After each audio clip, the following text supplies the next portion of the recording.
নমস্কার বন্ধুরা, মৌসুমি হোম কিচেনে সবাইকে স্বাগত। আজকে বানাবো গলদা চিংড়ির মালাইকারি।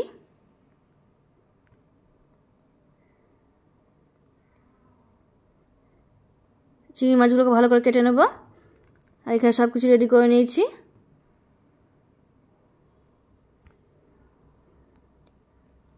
চিংড়ি মাছগুলোকে কেটে ধুয়ে নিয়েছি লেবু দিয়ে। এবার চিংড়ি মাছের মধ্যে লবণ হলুদ মাখিয়ে নেব।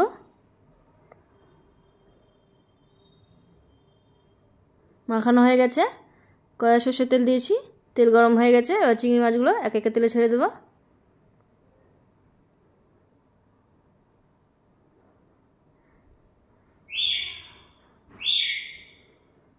সবগুলো দিয়ে দিয়েছি। এবার চিংড়ি মাছগুলো ভেজে নেব। ভাজা হয়ে গেছে, এবার নামিয়ে নেব।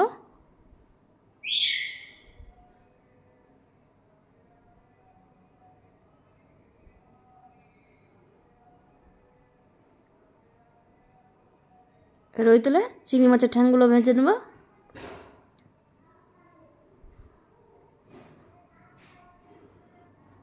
কড়াই তেল আছে, ওইতে দেবো গোটা গরম মশলা আর তেজপাতা। এবার দিয়ে দিলাম আদা বাটা রসুন বাটা। কিছুক্ষণ কষিয়ে নিচ্ছি। এবার দেবো পেঁয়াজ বাটা, টমেটো বাটা। সব কিছু আবার ভালো করে কষিয়ে নেব।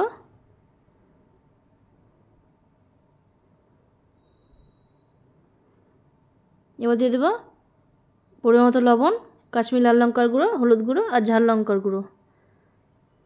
এবার দেবো স্বাদ অনুযায়ী চিনি। ভালো করে কষিয়ে নেব মশলা।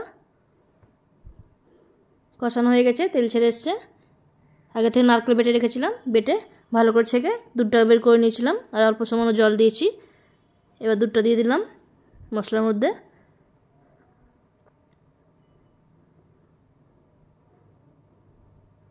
ভালো করে নেড়ে দিয়েছি আর ফুটে উঠেছে। এবার চিংড়ি মাছগুলো দিয়ে দেবো। চিংড়ি মাছগুলো দিয়ে গ্যাস বাড়িয়ে 5 মিনিট পর্যন্ত ফুটিয়ে নেব। 5 মিনিট হয়ে গেছে। এবার দিয়ে দেবো গোটা গরম মশলা বাটা।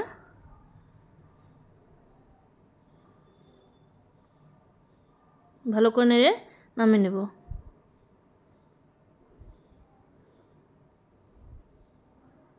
নামিয়ে নিয়েছি। কেমন হয়েছে অবশ্যই জানাবেন। সুস্থ থাকবেন, ভালো থাকবেন। দেখা হবে আবার পরের ভিডিওতে।